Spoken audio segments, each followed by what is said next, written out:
우리 오늘 요셉이라는 분의 삶 가운데에서 가장 힘들고 어려웠던 질곡을 지나는 그 내용들을 함께 보게 됩니다. 좀 전에 우리가 인내하게 하소서 하는 찬양이 있지 않습니까? 그 찬송가에 있는 이 찬양 중에 참 드물게 6절이로 되어 있어요. 그 찬양 부를 때도 인내해야 되겠죠. 워낙 길어서. 근데 그 내용을 쭉 보면 정말 우리가 인내해야지 되는 일들이 있다는 거예요. 여러분, 성경은 때로 우리의 삶 가운데 여러 가지 질곡이 있는 것처럼 보이지만 모든 것이 합력하여 선을 이루는 일이 있다 하는 것을 보여주기도 합니다. 또 사람들이 역사에서 경험을 통하여 그런 것을 알기도 하죠. 그래서 한자말에 그런 말이 있지 않습니까? 전화위복이다. 그러니까 화가 닥친 줄 알았는데 지나고 보니까 그 화가 뭐였다는 거예요? 오히려 복이 된다. 그런 얘기들을 우리가 하는 것입니다. 또 새옹지마라 그런 말 우리가 하고 있지 않습니까? 그러니까 큰 어려움이 닥치고 화가 닥치는 줄 알지만 실제로 그것이 뒤집어져서 복이 되는 일들이 얼마든지 있다는 거예요. 이 요셉이라는 인물이 자기 형들에게 미움을 받았습니다. 그런데 문제는 미움을 받는 중에 가만히 있으면 되는데 이 친구가 미움을 받으면서 죄송합니다. 아직 어린 친구였으니까 깐족거리는 거죠. 형들이 나에게 절합디다 하면서 꿈 얘기를 자꾸 꺼내는 거예요. 미워하는데 더 미워하게 되는 거예요. 그렇죠? 아마 요셉도 그때 형들에게 팔리게 되면서 생각이 많았을 겁니다. 그러면서 정말 그의 인생이요 대전환을 이루게 되어져요. 요셉이 기본적인 성품이 괜찮기는 하지만 어리니까 어린 티가 좀 나는 것이거든요. 그런데 그 큰 고통을 경험하면서 형들이 왜 그렇게 자기를 미워하는지 한번 되돌아봤을 거예요. 그러고 난 다음부터 이 요셉은 어디 가서나 사랑받는 사람이 됩니다. 여러분, 우리가 사랑을 하는 것이 곧 사랑받는 비결이 되기도 하고요. 또 사랑을 받을 줄 알아야 사랑할 줄도 알게 되는 거예요. 결국 사람이 사람을 사랑한다고 할 때는 자세가 참 중요한 것이고 또 그러한 삶을 사는 사람들을 누구나 보기에 참 사랑스럽게 본다는 것이죠. 어떤 사람이냐면 겸손한 사람이에요. 겸손한 사람. 그 요셉이 젊을 때는 형들에게 좀 깐족거리다가 그 다음부터는 기댈 때도 의지할 때도 없지 않습니까? 그러니까 정말 일절 조심하면서 겸손하게 한 걸음 한 걸음 그 행보를 내딛는 것을 보게 됩니다. 그뿐 아니라 예의가 발라야 된다는 거예요. 예의가. 아마 요셉이 그 형들에게 예의가 좀 없었는지도 몰라요. 그렇죠? 생각해보면 알잖아요. 그 꿈의 내용을 형들이 들었을 때 기분 좋아할지 나빠할지. 그런데 그런 것들을 철딱터미 없이 얘기를 꺼내고 말거든요. 우리가 보니까 그런 말 있잖아요. 현실 남매 맞습니까? 보통 그런 얘기를 언제 하는 겁니까? 그 서로 간에 너무 예의가 없이 군다는 거예요. 함부로 대하고. 그러다 보니까 오히려 장난으로 시작했는데 큰 상처로 남는 일들이 있을 수 있다는 것이거든요. 그러니까 예의를 갖춘다는 것 자체가 그것이 사랑하는 것이고 사랑받는 비결이 또 되는 것입니다. 그리고 또 사람이 자기에게 주어진 일이 있을 때 그 일에 성실하고 충성해야 된다는 거예요. 여러분, 자기 할 일에 성실하지 않은 사람은 살아남기가 쉽지 않습니다. 우리가 기본적으로 이 땅에 살아갈 때 자기의 이 지위, 자기 자리에서 자기가 기본적으로 해야 될 일들이 있지 않습니까? 그 일들을 하고 난 다음에 조금 더 해야 누군가는 유익을 얻는다는 거예요. 자기 할 일도 제대로 하지 아니하면 다른 사람에게 폐가 되는 수가 있는 것이죠. 그래서 겸손하게 예의 바르게 자신에게 맡겨진 일을 충실히 감당하는 것 정말 소중합니다. 그리고 또 한 가지가 더 있다면 분수에 넘치지 않게. 그러니까 우리가 마음으로는 이런 말 저런 말 다 할 수 있을지 모르겠죠. 그러나 그 말을 함부로 내뱉었을 때 그 잘하는 게 아니라는 거예요. 모르겠습니다만은 지금 선거 때 다 나오는 얘기들이니까 한 말씀 드린다면 분위기를 봤을 때 좀 잘 되는 당이 있고 안 되는 당이 있고 그런 게 우리가 좀 보이지 않습니까? 그런데 조금 잘 되는 당에 그 스피커 역할을 했던 분 중에 한 분이 이번에 우리가 대승한다, 180석 얻는다, 이런 얘기 그냥 내질러 버린 거예요. 그러니까 다 된 밥에 누가 죄를 뿌리냐면서 오히려 잘 되는 당에서 겁먹는 거예요. 우리가 항상 국민 앞에서 겸손해야지 뭐 좀 된 것처럼 한다고 이렇게 내질러 버리면 어떡하냐. 결과도 안 나왔는데. 이 말이 많은 사람은 참 똑똑해 보여도 말에 실수가 또 있는 법이거든. 그래서 그런지는 몰라도 사랑 못 받는 일들이 꽤 있다는 거예요. 그래서 우리가 겸손한 자세, 예의 바른 자세, 맡은 일을 충실히 감당하는 것, 그리고 분수에 넘치지 않게 자기 역량을 넘어서는 얘기를 아무리 마음에 있다 할지라도 함부로 할 수가 없는 것이죠. 가끔 이렇게 성경 강좌를 하게 되면 어떤 분이 찾아와서 저한테 그런 거 따져 물어요. 어떤 목사님들이 이런 식으로 하고 지금 목사님 말씀하셨던 성경대로 안 하고 있는데 그거 어떡합니까? 하고 저한테 와서 막 얘기를 하시더라고요. 그래서 제가 물어봤어요. 그걸 왜 나한테 얘기하냐고. 당사자한테 얘기하지. 그래서 저도 분수를 알기 때문에 그 말을 듣고 내가 그분 찾아가서 그러면 안 됩니다 할 수도 없는 것이고, 그분 입장에서 아마 답답하니까 직접 말 못하니까 마음의 그 아픔을 토로하는 것이겠죠. 그래서 우리가 이 요셉이란 인물, 정말 한 이제 17살에서 30살까지 그 한 13년 정도의 인생을 같이 보게 될 것입니다. 그때 이제 어떤 일들이 일어났는지 우리 39장 1절부터 41장까지 한번 차근차근 살펴봅시다. 요셉이 이끌려서 애굽에 내려가매 바로의 신하 친위 대장 애굽 사람 보디발이 그를 그리로 데리고 간 이스마엘 사람의 손에서 요셉을 사게 됐다는 거예요. 그 형들은 미디안을 떠도는 이스마엘 사람들, 미디안 상인이라 그렇게 얘기하기도 하죠, 그렇죠? 그 이스마엘 사람들에게 팔았고, 이스마엘 사람은 또 그 요셉을 애굽에 가서 팔았다는 거예요. 보디발 장군 집에. 그러니까 참 요셉 신세도 처량하죠. 이때 나이가 17살인데 여기 팔리고 저기 팔리고. 여호와께서 그런데 요셉과 함께 하심으로, 여러분 이런 게 참 중요해요. 우리가 생각할 때는 하나님 함께 하신다면 형들에게 미움받아 가지고 노예로 팔리는 일이 있으면 안 되는 거 아니겠어요? 그런 화가 왜 닥치는 겁니까 대체? 하나님 함께 하신다는데. 근데 그것도 한 번도 아니고 2번씩이나 팔리거든요. 이스마엘 사람에게, 또 요셉의 이 애굽에 가서 또 팔리거든요. 그런데 성경은 하나님이 함께 하신답니다. 하나님이. 그게 하나님 뜻밖에 일어나는 일들은 없다는 거예요. 모르겠습니다만은 지금 미국이 코로나 때문에 시끄럽지 않습니까? 특별히 뉴욕은 아주 심각하거든요. 그런데 저한테 이렇게 누가 카톡을 보냈는데 유럽 교회 목사님들이 그러면 안 되는 줄 알지만 예전보다 조금 신이 나 있어 보인다는 거예요.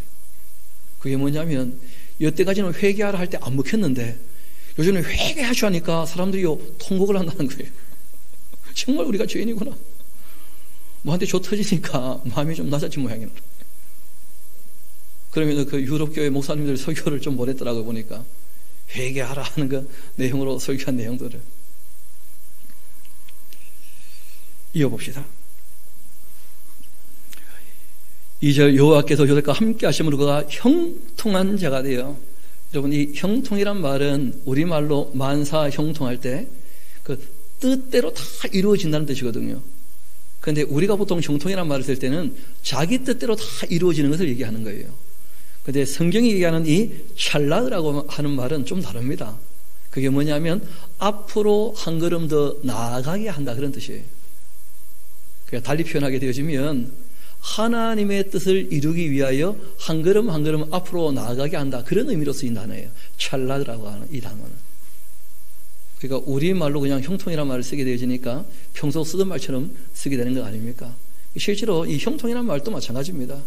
그 뜻이 이루어지는데 하나님의 뜻이 이루어지는 게 진짜 형통이죠. 왜 하나님이 함께 하시느냐?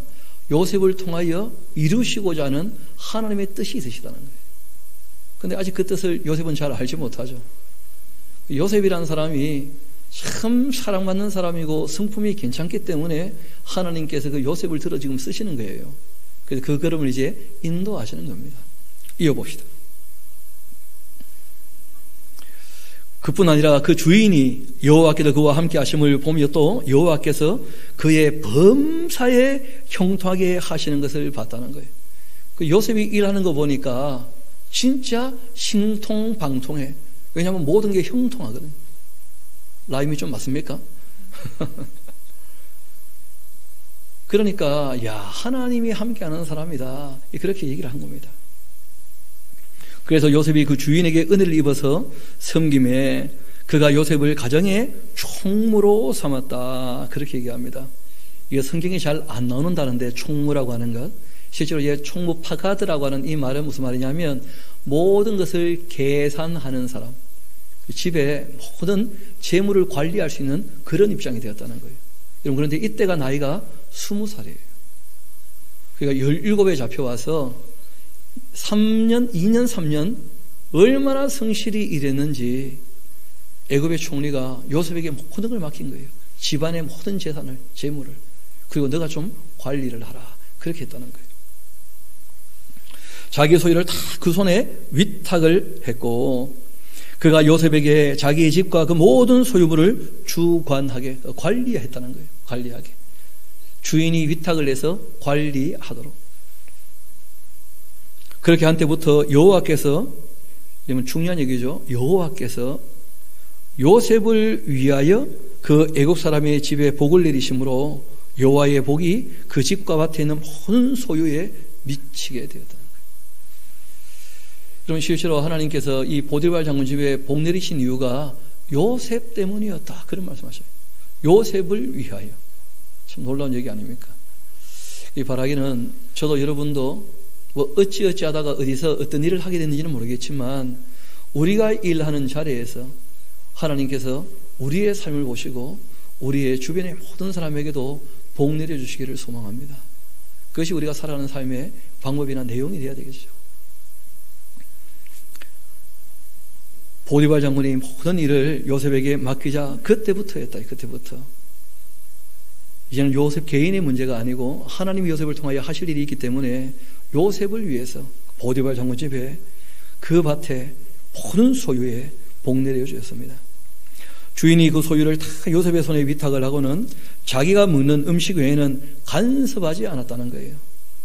여러분, 이렇게 하면 이제 일하기가 참 좋은 것이죠. 여러분, 요셉이라는 사람도 참 대단하지만 제가 봤을 때 보디발이라는 사람도 참 보통 인물이 아닙니다. 너무 일을 잘해도 믿고 다 맡긴다는 게 쉽지 않거든요. 여러분, 일을 할 때마다 누가 일일이 간섭하면 그 참 힘들고 괴롭고 어려운 것인데, 근데 일을 맡겨놓고 난 다음에 정말 신뢰해주고 간섭을 하지 않았는데 요셉은 그 기대에 부응할 만큼 성실한 인물이었다는 거예요. 정말 쿵짝이 잘 먹는 것이죠. 주인하고 총무하고. 그래서 더 은혜가 임하게 되어지는데, 그래서 요셉은 정말 일할 맛이 나서 일을 했다는 겁니다. 그 데일 카네기라는 사람 혹시 아시는지 모르겠습니다. 인간관계에 대해서 그 지금부터 한 60년, 70년 전 사람이니까 뭐 오래된 사람이죠. 그 인간관계론에 대한 책들이 꽤 유명합니다. 그 지금 말하면 그 개발서에 대해서 그 사람이 자기 개발을 한다 그러지 않습니까? 그 인간이 자기 개발을 할 때 제일 처음 책을 쓰기 시작하면서 거기에 주출을 놓은 사람이 데일 카네기라는 사람이에요. 근데 이 사람이 그 한 가지 에피소드를 쓰는 중에 그 당시 60년, 70년 전에 그 큰 기업의 그 전문 경영인으로 일하게 되었던 CEO 얘기를 하는데, 그 당시에 이 사람이 받는 월급이 500억쯤 되었다. 아니, 연봉이죠. 연봉이 한 500억쯤 되었다는 거예요. 근데 뭐 특별한 기술이 있는 것도 아닌데 이 사람이 리더가 되면 성과가 너무 좋은 거예요. 성과가. 그래가지고 그 방법이 뭔지를 물어봤더니 리더가 하는 말이 딱 한마디였다는 거예요. 나는 신뢰하고 맡겨둡니다. 그러니까 아무것도 안 하고 500억 번 거죠. 그러니까 관여를 하고 잔소리 하면 할수록 위축돼서 일은 더 안 된다는 거예요. 자기가 보니까. CEO 하는 일은 뭐냐면 딱 중심을 잡고 사람들이 방향을 딱 보게 하고 난 다음에는 일을 맡기고 난 다음에는 박수 쳐주는 거예요. 격려해주고. 그러면 더 열심히 일하더라는 거예요. 그래서 그 사람이 어느 회사의 이 CEO가 되든지 간에 그 사람이 CEO가 되면 여태까지와 다르게 그 회사가 성장을 하고 그리고 사람들이 아주 신나서 일한다는 거예요. 아니 실제로 다 회사에 왜 들어갔습니까? 일하러 들어간 거 아닙니까? 아니 칭찬은 고래도 춤추게 한다는데. 그래서 그런 걸 우리가 봤을 때 이 보디발리라는 사람도 참 괜찮은 인물 같아요. 뭘 맡겨놓고 난 다음에 특별히 간섭도 하지 않고, 또 요셉도 그만큼 신뢰를 준 것이죠. 그뿐 아니라 요셉은 용모가 뛰어나고 아름다웠다. 여러분, 아름다움에 대해서 성경은 가끔 얘기를 하고 있거든요. 왜 용모가 뛰어나고 아름다웠냐? 엄마가 예쁜 라헬이었다고. 레아하면 또 입장이 달랐는지 모르죠.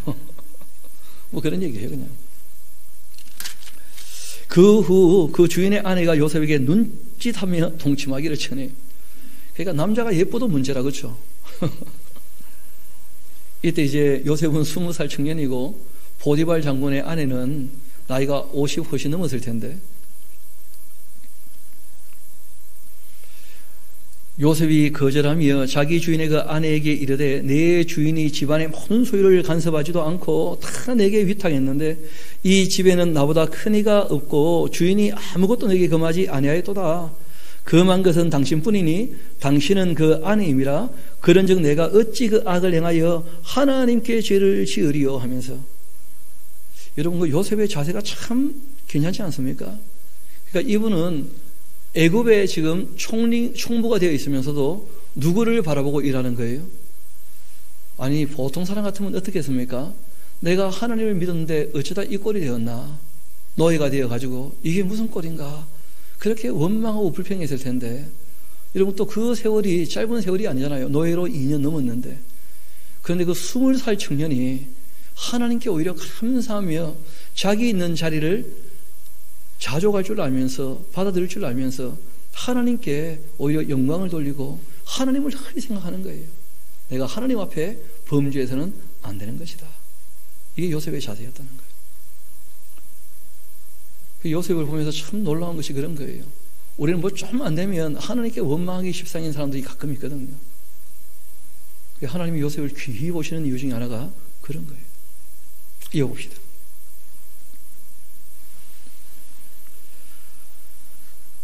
내가 어찌 이 큰 악을 행하여 하나님께 죄를 지으리까? 그런데도 불구하고 여인이 날마다 요셉에게 청했는데 요셉이 듣지 않고 동심하지 아니할 뿐더러 함께 있지도 않았다는 거예요. 함께 하면 안 되죠, 그렇죠? 그럴 때 그 요셉이 그 일을 하러 집에 들어갔는데 그 집 사람들은 하나도 거기에 없었다는 거예요. 참 이게 또 묘하죠, 그렇죠? 아니 누구라도 증인이 있으면 그러면 참 답답하지 않을 텐데, 여러분 증인이 하나도 없는데 억울한 일을 당할 때, 그러니까 위증하게 되어지면 억울함 풀 방법이 없는 거예요. 이럴 때는 뭐 힘센 사람이 항상 어떻습니까? 그 자기가 항상 남들보다 훨씬 더 높은 자리에 있으니까 그 자기들이 이제 유익을 얻는 대로 평가를 하고 결론을 내리게 되는 것이죠. 아무도 없으니까 둘이 딱 만났는데 그때 그 여인이 곧 자꾸는 말합니다. 나와 동침하자. 그러나 요셉이 자기 옷을 그 여인의 손에 버려두고 밖으로 도망갔다는 거예요.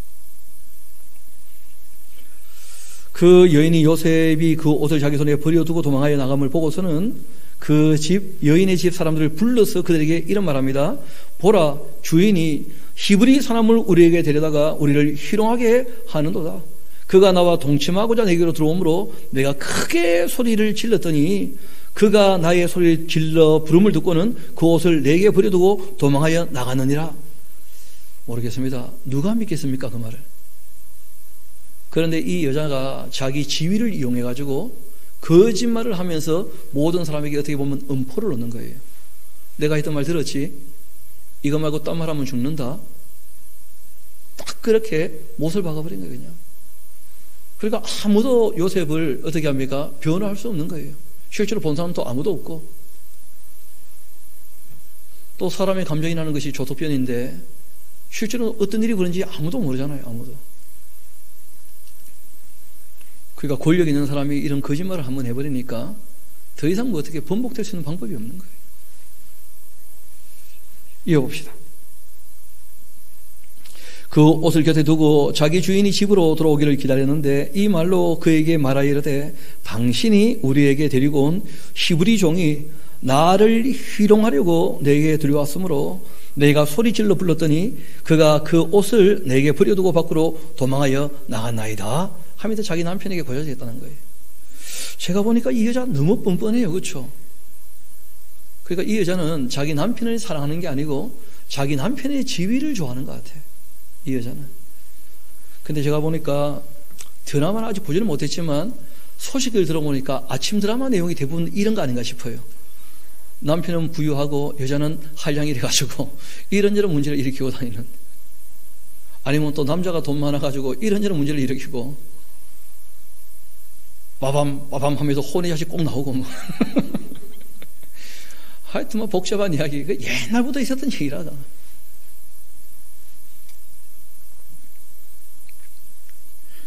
모르겠습니다. 그 기억이 가물가물하긴 한데 옛날에 그 유아인이라고 하는 그 아이가 피아노 연주를 하는데 그 누구죠?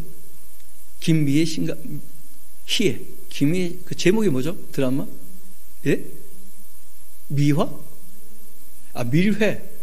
아. 제목부터가 밀회구만, 밀회. 문제는요, 선생님하고도 둘이만 있으면 안 됩니다. 둘이 있으면 문제가 돼. 둘이 있으면. 그래서 남녀가 유별한데 부인 이외에 둘이 있는 시간을 가지면 안 돼. 요셉도 그렇지. 딱 들어가려고 했다가 눈치 보고 안 들어갔어야지 그래. 들어가니까 문제가 생긴 거예요. 단둘이 있게 되니까. 이어봅시다. 이에 요셉의 그 주인이 그를 잡아 옥에 가두었고 19절 그 주인이 자기 아내가 자기에게 이르기를 당신의 종이 내게 이같이 행하였다 하는 말을 듣고는 심히 노했다 되어 있지 않습니까? 근데 제가 봤을 때 누구한테 노했는지가 명확히 안 나오지 않았어요. 부인한테 노했는지 요셉에게 노했는지. 확실한 것은 요셉에게 노했다 할지라도 오히려 요셉에게 살 길을 열어준 거예요. 자기 부인의 이 마수가 미치지 않는 왕궁제수가 갇히는 그런 감옥에 넣어놓은 거예요. 이 보디발 장군이. 그러니까 참 입장이 달라진 것이죠. 그래서 그 부인에게도 오히려 심히 화낸 거 아닌가, 그랬는지도 모릅니다. 이어봅시다. 20절 이에 요셉의 주인이 그를 옥에 가두었고 그 옥은 왕의 죄수를 가두는 곳인데 요셉이 옥에 갇혔지만 그러나, 여러분 이게 참 묘한 표현이죠. 옥에 갇혔다는데 그러나 여호와께서 요셉과 함께 하시고. 우리가 보통 생각하는 것과 많이 다르지 않습니까? 하나님 함께 하시면 억울한 일 당하고 옥에 갇히는 일이 없어야 되겠다 이런 생각하잖아요.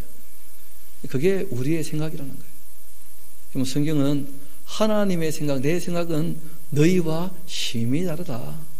하늘과 땅이 먼 것처럼 멀다. 그런 말씀하시는 경우가 종종 있어요. 그래서 인내가 필요한 거예요. 주님의 뜻이 이루어질 때까지 기다릴 줄 아는 게 참 중요한 거예요. 여호와께서 요셉과 함께 하시고 그에게 인자를 다하사 간수장에게 은혜를 받게 하셨다. 간수장이 옥중죄수를 다 요셉의 손에 맡김으로 그 재반 사물을 요셉이 다 처리하게 되었다는 거예요. 그래서 우리가 이런 걸 보고는 감옥에서도 뭐 했다는 거예요? 총무가 되어가지고 모든 것을 관리하는 사람이 되었다. 간수장은 또 그의 손에 맡긴 것은 무엇이든지 살펴보지 않았다. 참 이 간수장도 괜찮은 사람이죠. 그렇죠? 또 요셉이 그만큼 신뢰받을 만큼 일을 했다는 거예요. 뭘 하나 맡겨놓으면 되돌아볼 일이 없을 만큼 깨끗하게 자기 일을 처리했다는 거예요. 그 다음이 중요합니다. 이에 여호와께서 요셉과 함께 하심이라. 여호와께서 그를 범사에 어떻게 하셨다고요? 그러니까 형통이란 말 꼭 기억합시다. 하나님의 뜻이 이루어지게 하시려고 우리에게 한 걸음 더 나아가게 하시는 것, 이걸 형통이라 그래요. 지금 내 눈앞에 나에게 어떤 이익이 있게 되는 것이나 아니면 내가 원하는 나의 뜻이 이루어지는 것으로 형통이라 하지 않는다는 거예요. 성경은. 큰 병업증 같은 거 아닙니까? 노예가 되었다. 그런데 형통하게 되었다. 감옥에 들어가게 되었다. 그런데 형통하게 되었다는 거예요. 왜냐하면 그 고난의 길을 다 거치는 것이 요셉이 한 걸음 한 걸음 더 나아가게 되어서 하나님의 뜻이 이루어지는 과정이 되는 것이거든요. 그것을 찰락 형통이에요, 형통. 그 후에 이 애굽의 왕 술 맡은 자와 떡 굽는 자가 그들의 주인 애굽 왕에게 범죄한지라. 여러분, 이 39장과 40장 사이에는 8년이라는 세월이 지났어요. 그러니까 성경에는 다 얘기하고 있지 않지만 여러분, 감옥에서 8년 동안 어떠했을까요? 어떠했을까? 그 혈기왕성한 그 청년이 그 감옥에서 정말 그 마음이 어떠했을까? 정말 억울한 중에 억울할 텐데 그렇지 않습니까? 그 후에 애굽 왕의 술 맡은 자와 떡 굽는 자가 그들의 주인 애굽 왕에게 범죄한지라. 바로가 그 두 관원장 곧 술 맡은 관원장과 떡 굽는 관원장에게 노해서 그들을 친위 대장의 집안에 있는 옥에 가두니 곧 요셉이 갇혀 있는 곳입니다. 여기 이제 왕의 신하들을 가두었던 것이죠.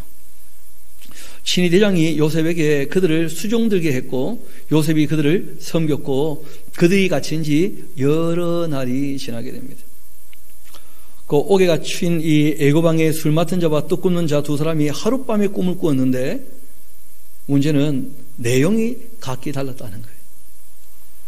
여러분, 왕에게 술 맡은 관원장, 떡 굽는 관원장 하는 사람들은 굉장히 친밀한 사람들입니다. 그러니까 우리가 잘 아는 것처럼 느헤미야도 그 아닥사스 왕의 뭡니까? 술 맡은 관원장. 기억나시죠? 그렇죠? 술 맡은 관원장이라는 것은 왕의 최측근이에요. 그러니까 왕의 술과 왕의 떡을 관장하는 것은 왕의 목숨을 붙잡고 있는 사람들입니다. 그러니까 그만큼 친밀하기 때문에 그만큼 위험할 수 있다는 거예요. 왕이 조금만 마음에 안 들어도 너 내 목숨을 해하려고 했다. 그럼 끝나는 거 아니겠어요?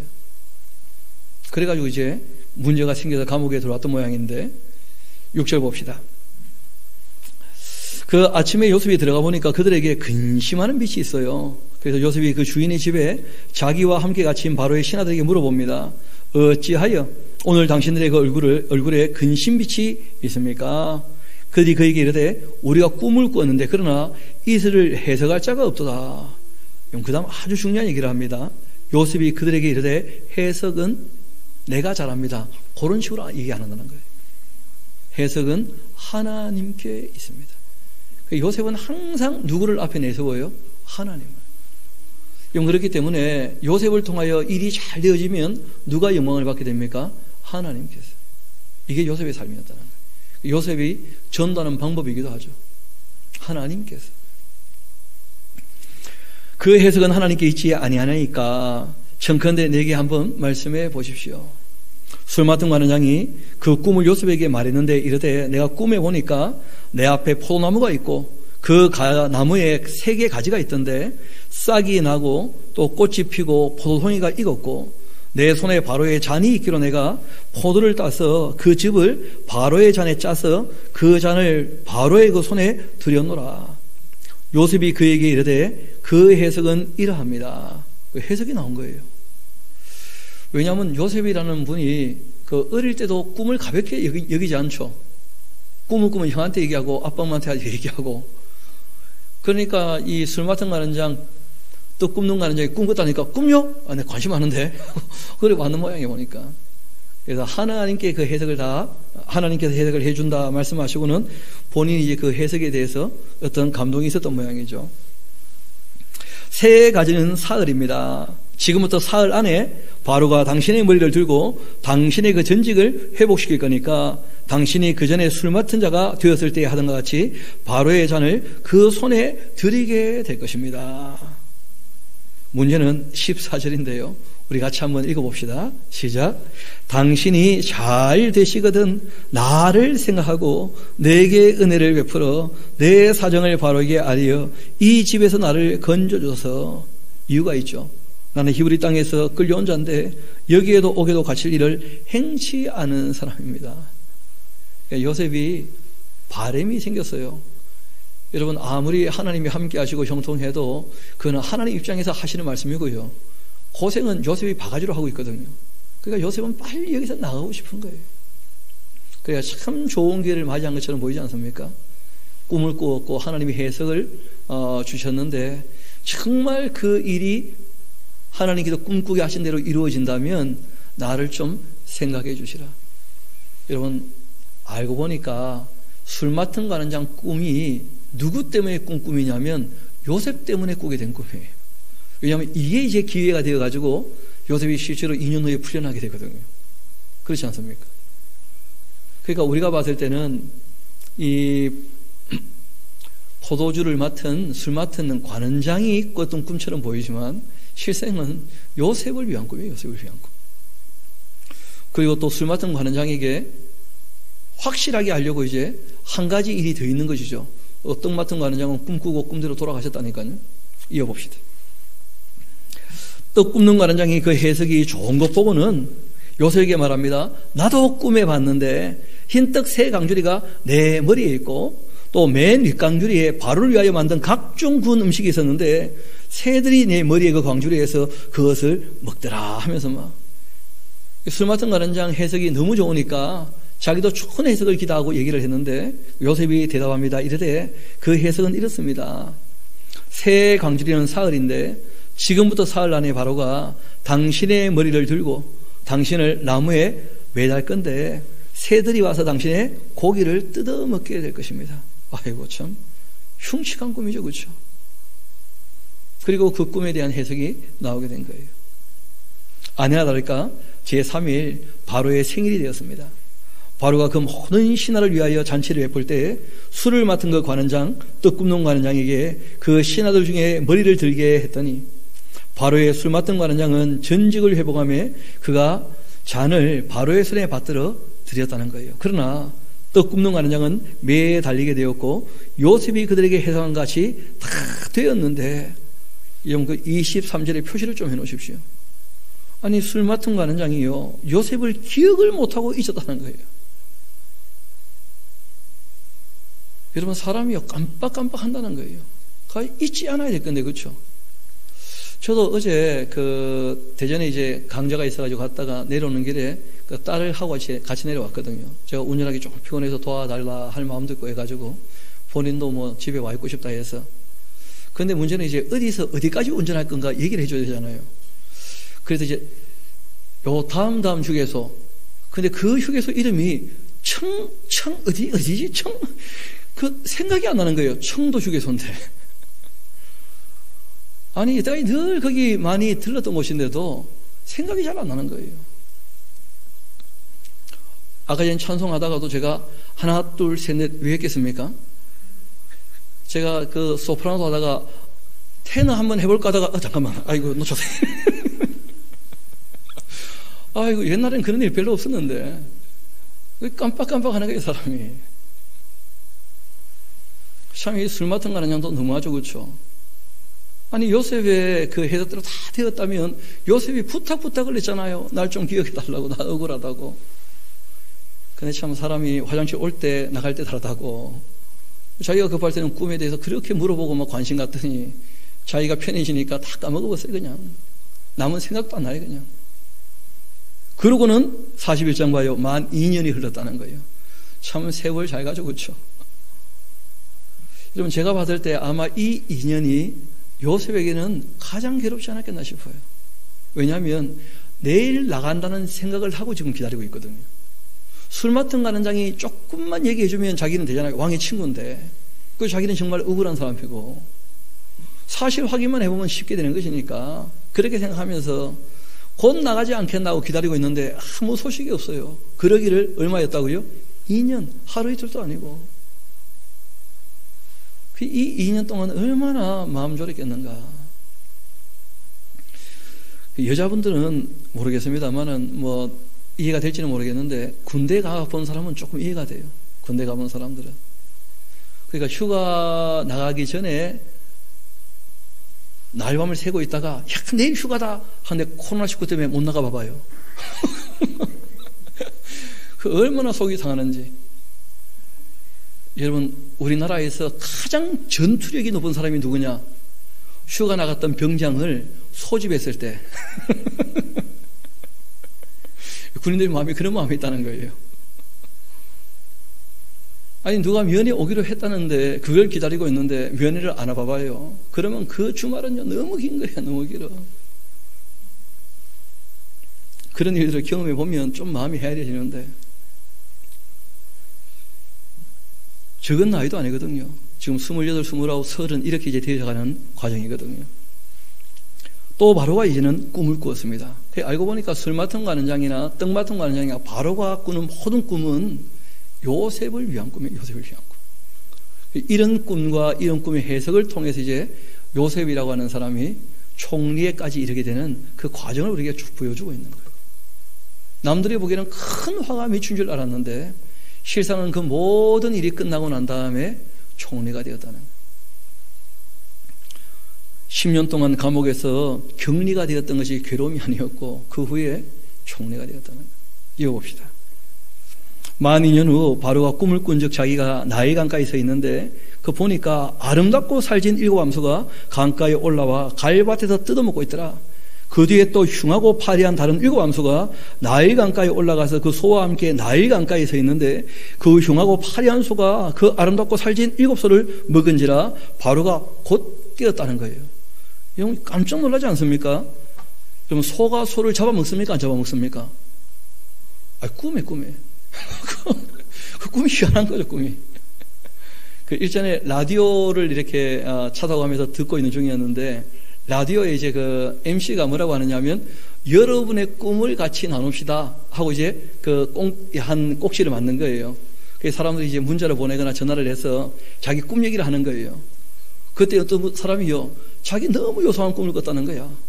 뭐라고 하느냐면 자고 있는데 갑자기 눈이 벌쩍 떠지더니 이불을 말아가지고 딱 때렸는데 생선이 쫙 갈라졌다는 거예요. 그러고 난 다음에는요, 뒷얘기는 없어요. 꿈에는 희한한 일이 다 있는 거라. 말도 안 되는 일들이. 제가 보니까, 아니, 그 튼실한 소가 있고 비실비실한 소가 있으면, 아니, 잡아먹어도 힘센 놈이 잡아먹어야 될 거 아니에요. 그런데 그 빼짝 마른 게 튼실한 7마리를 잡아먹었다니까. 그래가지고 놀라서 깜짝 놀라 깬 거예요. 그리고는 또 아침에 그 마음이 번민하게 됩니다. 죄송합니다. 또 다시 잠이 들었어요. 꿈을 꿨는데 한 줄기 무성하고 충실한 이삭이 나왔다는 거예요. 그러니까 우리가 이 벼나 이삭을 보게 되면 이렇게 올라와서 이렇게 줄기가 나눠지지 않습니까? 그래서 줄기가 이렇게 7개가 나눠졌는데 보통 이제 튼실하다 그러면 한 30개 넘게 이렇게 한 줄기에 열리는 거예요. 그럼 꽤 튼실한 거죠. 그럼 정말 이것을 이렇게 휘게 됩니다. 그런데 그 후 또 가늘고 동풍에 빼짝 마른 7이삭이 나와요. 그런데 이번에도 그 가는 7이삭이 무성하고 충실한 7이삭을 집어삼키니까 바로가 또 깨어보니까 꿈이었다는 거예요. 두 번이나 이렇게 겹쳐 꾸게 되는 것은 하나님이 무슨 뜻이 있는 것이다. 뭐 그런 것이죠. 아침에 그 마음이 번민하여 사람을 보내어 애굽의 점술가들과 현인들을 모두 불러 그들에게 그 꿈을 말했지만은 그러나 그것을 바로에게 해석하는 자가 아무도 없었다는 거예요. 아무도 무슨 뜻인지 모르는 거예요. 아무도. 그때 술 맡은 관원장이 바로에게 말하여 이르되 내가 오늘 내 죄를 기억하나이다 하면서 이제 얘기를 꺼내는 거예요. 바로께도 종들에게 놓아서 나와 떡 굽는 관원장 친히 대장 집에 가두셨을 때 나와 그가 하룻밤에 꿈을 꿨는데 각기 다 뜻이 있는 꿈이었던 것 같아. 그래가지고 생생했다는 거죠. 그래서 그곳에 있는 친히 대장에 종된 히브리 청년이 우리와 함께 있기로 우리가 그에게 말하며 그가 우리의 꿈을 풀어주는데 놀랍게도 그 꿈대로 각 사람에게 해석했고 그가 해석해준 그대로 나는 복직되었고 그는 매달렸나이다. 아주 신통한 사람을 내가 하나 알고 있다. 요셉이란 사람이다 하고 요셉을 소개한 거예요. 여러분, 이런 일들을 요셉은 알고 있을까요? 모르고 있을까요? 요셉은 꿈에도 모르고 있어요. 요셉은 그 일이 이루어져 가고 있는 거예요. 그래서 14절 봅시다. 이에 바로가 사람을 보내 요셉을 부르게 되죠. 그들이 급히 그를 오게 해서 내놓는지라. 요셉이 곧 수염 깎고 그 옷을 갈아입고 바로에게 들어갔는데 바로가 요셉에게 이르되 내가 한 꿈을 꿨으니까 그 꿈에 대한 해석을 좀 알려주면 좋겠다. 아무도 그 꿈에 대한 해석을 하는 자가 없다. 그런데 내가 들어보니 너는 꿈을 들으면 능히 푼다면서, 여러분 이게 왕의 입장이었거든요. 너는 꿈을 해석하는 사람 아니냐. 그런데 우리 16절은 같이 한번 읽어볼까요? 이게 요셉의 자세예요. 시작. 요셉이 바로에게 대답하여 이르되 내가 아니라 하나님께서 바로에게 편안한 대답을 하시리이다. 이런 자세가 요셉의 자세였다는 거예요. 내가 아니라니 내가. 제가 이제 특별히 교육자 되시는 분들이나 그 장로님들 앞에서 같이 말씀을 나누는 기회가 간혹 있어서 얘기를 하게 되어지면 이분들이 이제 성경이 분명히 나와 있는 내용인데도 수용을 잘 못하시는 분들이 계셔요. 그래가 오셔가지고 목사님 뭐 성경은 그렇지만서도 어떤 유명한 목사님은 이렇게 얘기하던데요 하면서, 그래서 제가 물어봤어요. 그래서 그 목사님 따라갈 겁니까? 하나님 말씀 따라갈 겁니까? 아, 그렇죠. 그 사람들이 의외로 하나님 말씀이 아닌 사람의 말을 자꾸 따르게 되는 거예요. 사람의 말을. 요셉은 내가 아니라는 거예요. 하나님께서. 그러니까 하나님의 말씀이 어떠하냐. 예수님께서 뭐라고 얘기하시느냐면 성경에 무엇이라고 기록되어 있고 너는 그것이 무슨 뜻인지를 알고 있느냐, 어떻게 읽고 있느냐, 어떻게. 그걸 물어보시거든요. 기록된 말씀을 바르게, 그게 전체적으로 우리가 순서를 따라서 얘기하지 않습니까? 전체적으로 순서를 따라 읽지 아니하면 오해나 왜곡이 쉽다는 거예요. 아니나 다를까 이번에도 뭐 기도 얘기를 했더니 기도원 원장님쯤 되시는 분도 앉아 계셨거든요. 예레미야 33장 3절에 부지자 되어 있지 않습니까? 찾아봅시다. 누구한테 한 말입니까? 예레미야요. 그럼 당신이 그러면 되겠습니까? 아니요. 그러니까 하지 마시라고. 그 성경을 한두 절 가지고 자기 멋대로 얘기를 하니까 문제가 되는 거라고. 전체를 봐야지 했더니 그나마 그래도 그렇게 얘기하니까 수용하시더라. 하나님 말씀대로. 그래서 우리가 내가 아니라 하는 것이 꼭 필요합니다. 하나님 말씀이 이러하시다.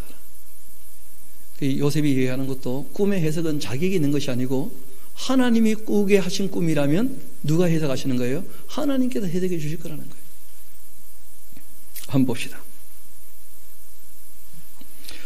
16절 요셉이 바로에게 대화 이르되 내가 아니라 하나님께서 바로에게 편안한 대답을 하실 겁니다.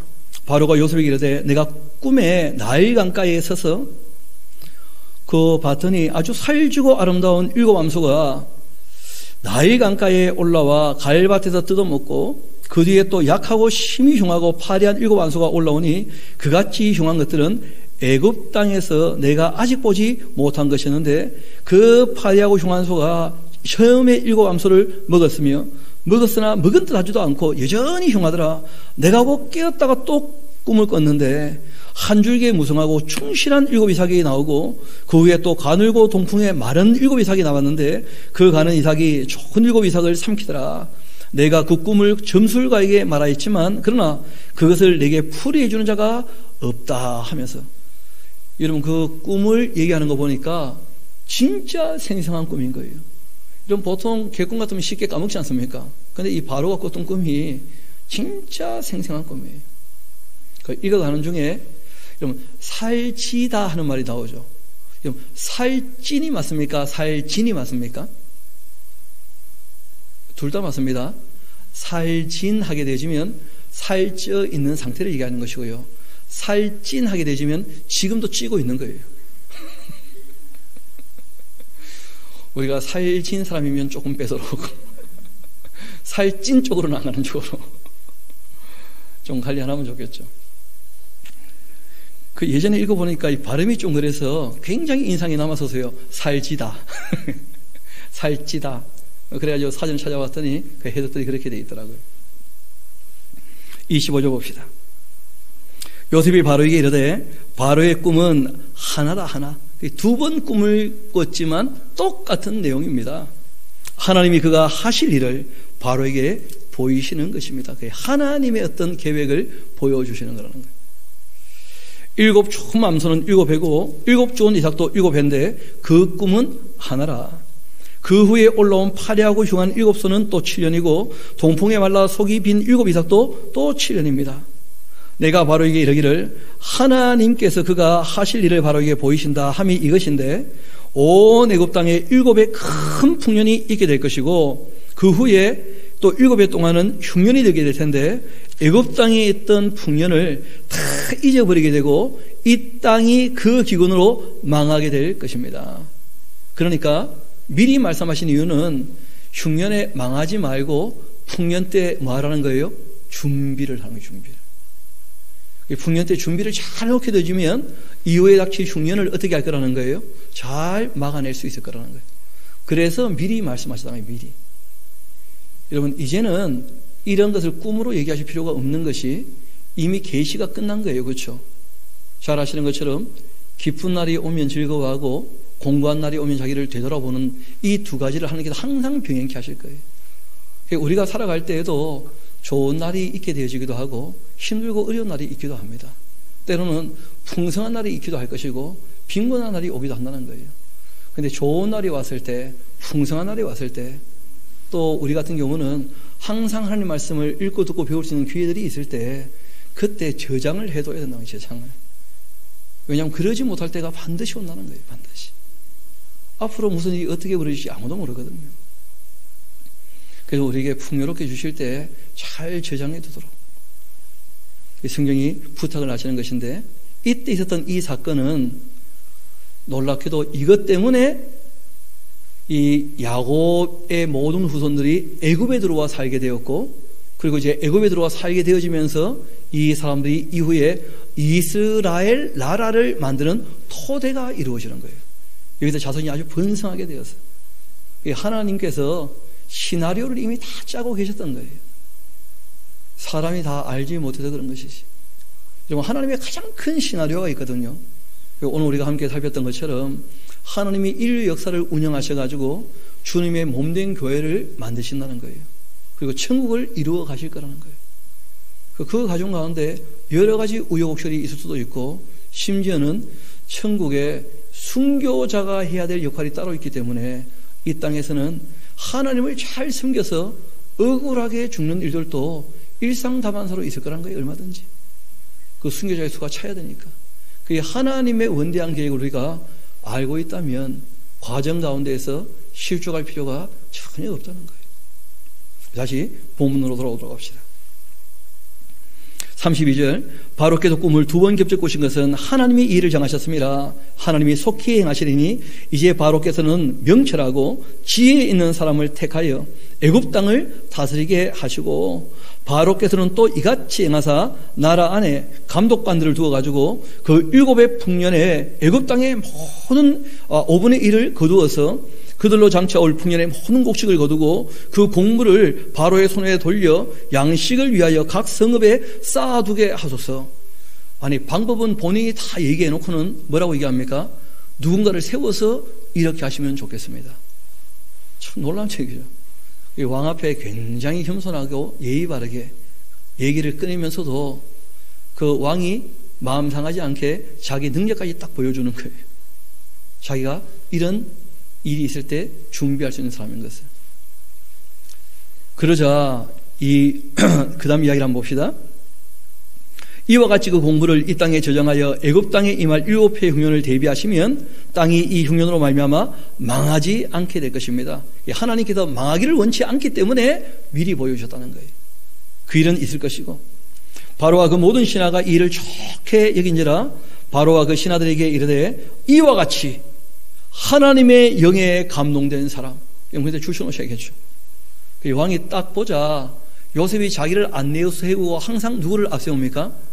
그러니까 요셉의 말을 딱 듣고는 너는 하나님의 영에 감동된 사람이다. 너가 잘난 사람이 아니고.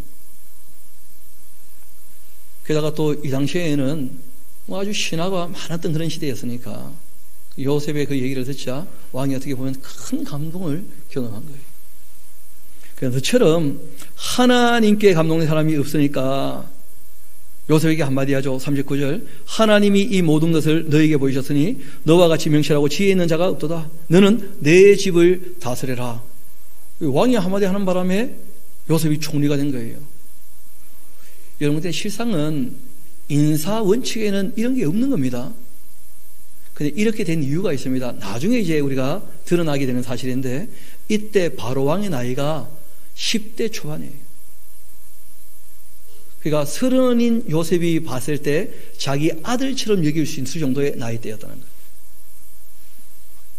그러니까 그것도 알고 보면 다 하나님의 시나리오에 있었던 거라.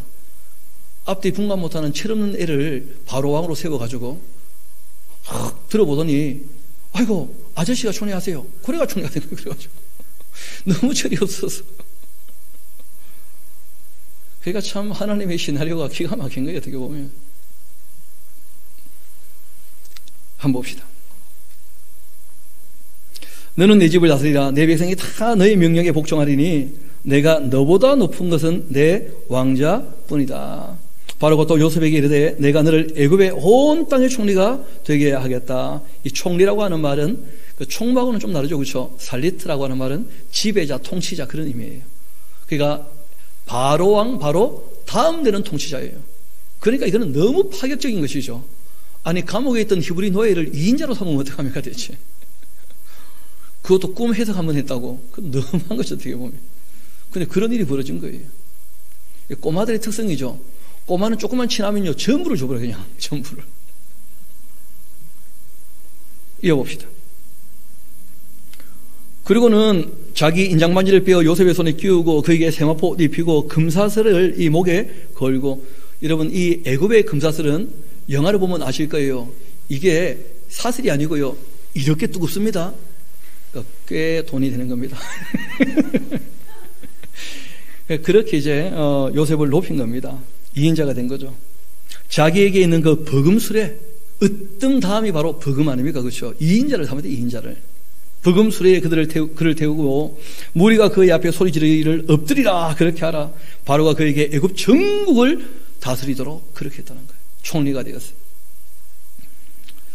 바로가 요셉에게 이르되 나는 바로라. 애굽 온 땅에서 내 허락 없이는 수족을 놀릴 자가 없다. 그렇게 하고는 그가 요셉 이름을 애굽식 이름으로 바꿔준 거예요. 사브낫 바네아. 그러면 사브낫 바네아 하는 이름의 뜻이 굉장히 중요합니다. 그게 하나님의 음성을 듣는 사람 그런 의미이기도 하고 그 의역을 하면 그러하고 그 뜻대로만 보면요 하나님은 말씀하시는 분인데 그분은 살아계신다 그런 뜻이에요. 하나님이 말씀하셔서 그 꿈을 해석해 주셨으니까 그 신은 진짜 살아있는 신이라는 거예요. 가짜신이 아니고. 사브나 빠네야 그 뜻이 그래요. 또 온의 제사장, 그 온은 지역 이름이죠, 그렇죠? 보디베라의 딸, 그 보디베라 하는 것은 라라고 하는 신의 사람이라 그런 뜻이죠. 뭐 라라고 하는 신이 준 사람이라 그런 뜻이에요. 태양신이죠, 라신, 보디베라. 그 다음에 그 딸 아스네트죠, 아스네트. 그러니까 네트시라고 하는 여신이 관장하는 그 여신에게 속한 그런 뜻이에요. 그런데 이거는 유대인 전승인데 그 요셉이라는 분이 우상을 섬기는 이방 여인과 결혼한다는 것이 옳은가? 그래서 그 다음 이야기가 조금 더 있어요. 성경에는 나오지 않는데 유대 역사에는 어떤 이야기가 있느냐 하면 요셉이 결혼하기 전에 왕이 이렇게 얘기했지만 당신은 어떠할 것인가? 나는 나의 신을 버릴 수가 없다. 당신의 신이 가짜이기 때문에 당신을 버려야 된다 하고 신앙 교육을 했더니 그 아스나시요 맞습니다. 나도 그런 줄 알고 있습니다. 그래서 당신이 섬기는 하나님 그 진짜 신 여호와 스스로 계시는 그분을 내가 믿겠습니다. 그렇게 했다는 거예요. 그래가지고 그 집안에 큰 문제가 없었다는 것이죠. 그러지 않았다면 참 골치 아팠을 거예요. 왜냐하면 우상 숭배를 하면 제사가 얼마나 많습니까? 그 요셉 입장에서 얼마나 골치 아팠겠어요. 항상 끌고 다니면. 그런 것이 아니었다는 거죠. 여하튼 아스낫을 그에게로 주어 아내로 삼게 했는데 요셉이 나가 애굽 온 땅을 이제 순찰하며 총리가 됩니다. 요셉이 애굽 왕 이 바로 앞에 설 때 30살이었고 그가 바로 앞을 떠나 요셉 혼당을 순찰하니 7의 풍년에 토지 소출이 심히 많았고 요셉이 애굽 땅에 있는 그 7년 곡물을 거두어 각 성에 저장하되 각 성읍 주위에 그 밭의 곡물을 그 성읍 중에 쌓아두게 되었다. 쌓아둔 곡식이 바다 모래같이 심히 많아 세기를 그치게 되었는데 그 수가 한이 없음이었다. 그리고 흉년이 들기 전이었는데 풍년 때 이제 애를 둘이 낳았던 거예요. 애를 둘을. 요셉에게 2 아들이 낳는데 곧 온의 제사장 보디발의 딸 아스낫이 그에게 낳은 자라. 그러니까 이 요셉은 부인이 하나밖에 없었다는 거예요. 그러니까 요셉은 정말 경건한 사람이었던 거죠. 그 부인 이름을 굳이 또 이렇게 얘기하는 이유가 있습니다. 죄송한 얘기인데 조상들이 좀 복잡했거든요. 그 야곱만 해도 부인이 몇 명입니까? 4명이고 뭐 그러니까요. 문제는 요셉이 그 장남의 이름을 뭐라고 지었냐 하는 것인데 무낫세 이렇게 지었어요. 이름의 뜻이 뭐냐면 잊어버리자. 왜냐하면 13살, 17에 잡혀와서 13, 14년 걸리지 않았습니까? 30살. 그러니까 하나님께서 이제 나를 총리로 삼으시고 과거의 그 모든 인고의 세월들을 다 어떻게 해요? 잊어버리게 하신다. 무낫세. 형들이 나를 팔아먹었던 그 고통으로 시작되었던 이 아픔들을, 이 괴로움의 역사를 하나님께서 이제는 잊혀지게 하시는구나. 그래서 이제 애 이름을 므낫세라 그렇게 지은 거예요. 므낫세라 했는데 하나님께서 내게 내 모든 고난과 내 아버지의 온 지비를 잊어버리게 하셨다. 모든 고통을 내가 잊게 되었다. 그렇게 얘기를 합니다. 그리고 또 둘째 이름을요 에브라임이라 그렇게 했다는 거예요. 왜냐하면 그 요셉 경험에 뭐가 좀 잘 되면 엎어지더라고. 맞습니까? 그 아버지에게 그 가정 총무로 인정을 받고 형들이 잘하는지를 관리할 때 형들에게 팔렸잖아요. 게다가 애굽이 갑자기 이름이 또 생각이 안 나네. 이 보디발에게 그 노예 생활하게 될 때 2년 만에 인정받아가지고 가정 총무가 됐지 않습니까? 근데 그게 또 엎어져가 감옥에 들어갔거든. 그러니까 뭐가 좀 되는 것처럼 보이면 엎어졌다고. 이제 총리가 되었는데 엎어지지 말라는 보장이 또 있습니까? 없습니까? 왜냐하면 왕의 말 한마디면 완전히 뒤집어지는 거거든요. 이 당시 세상은. 그러니까 이제 둘째 이름을 에브라임 해가지고 이제는 엎어지지 않고 하나님께서 창대케 하시지 않겠는가 하는 그런 소망을 담고 이름을 지었습니다. 차남의 이름은 에브라임이라 했는데 하나님이 나를 내가 수고한 땅에서 번성하게 하셨다 그렇게 했어요. 드디어 이제 애굽 땅에 풍년이 그쳤고 요셉의 말과 같이 7해의 흉년이 들기 시작했는데 각국에는 기근이 있고 애굽 온 땅에는 먹을 것이 있고 애굽 온 땅이 굶주릴 때 백성이 바로에게 부르짖어 양식을 구하는지라 이 바로가 애굽 모든 백성에게 이르되 요셉에게 가서 그가 너에게 이른 대로 하라 그렇게 했어요. 온 지면 애굽뿐 아니었고 전체 그 주변 지역이 다 기근이 있게 됩니다. 가나안 땅도 당연히 기근이 있게 된 것이죠. 요셉이 모든 창구를 열고 애굽 백성에게 팔세 애굽 땅에 기근이 심하게 되었고 각국 나라 백성들이 양식을 살리고 애굽으로 들어와 요셉에게 이르렀으니 기근이 온 세상에 심하게 되었다 그렇게 되어 있습니다. 그래서 오늘 이 요셉의 삶의 자세 정말 사랑받는 사랑하는 사람이 될 뿐더러 14년 인고의 세월을 겪어가면서도 항상 누구를 앞세우고 영광스럽게 합니까? 하나님을 앞세우면서 그 하나님께 원망하지 않는다는 거예요. 요셉이. 그게 요셉의 인생이었다는 거예요. 그뿐 아니라 하나님께서 미리 말씀하신 대로 풍요롭게 하셨을 때 기근을 다 준비해서 그걸 대처하기도 했다는 것 아닙니까? 오늘 마지막 말씀이 드디어 기근이 세상에 임했다는데 우리의 삶에 기근이 임하기 전에 집에 가셔서 잘 준비할 수 있게 되기를 소망합니다. 우리 함께 기도하도록 하시겠습니다. 아버지 하나님 참 감사합니다. 오늘 요셉의 삶을 통하여 여러 가지 신앙인의 자세의 교훈들을 말씀하여 주신 것을 감사드립니다. 우리가 잠시 힘들고 어려워도 참 원망이 일어나게 되어지고 답답하여 견디지 못하는 마음들이 있게 되는 것도 보게 되는데 무려 13년 넘는 세월 동안 큰 고통 가운데 있으면서도 성경이 우리에게 말씀하시기를 하나님이 함께 하셔서 형통케 하시는 그 고난 가운데 실제로는 하나님의 뜻이 이루어지기 위하여 한 걸음 한 걸음 한 걸음 더 나아가고 있는 그러한 요셉의 모습을 보게 되어집니다. 요셉은 비록 다 알지 못했지만 겸손하게 예의 바르게 정말 성실하게 자기 일을 감당함으로 하나님의 일이 요셉을 통하여 이루어지는 것을 보게 되었사오니 저희들도 우리의 인생에 그 일들이 어떠한지를 다 알지 못해도 우리에게 주어진 일을 또한 우리와 함께 만나는 사람들 앞에서 겸손하고 예의 바르고 청직하고 성실하게 분수에 넘치지 않게 주님 보시기에 아름답게 감당해 나갈 수 있도록 도와주시기를 소망합니다. 모든 걸 주님께 의탁합니다. 감사드리며 우리의 구주가 되시는 예수님 이름으로 기도합니다. 아멘.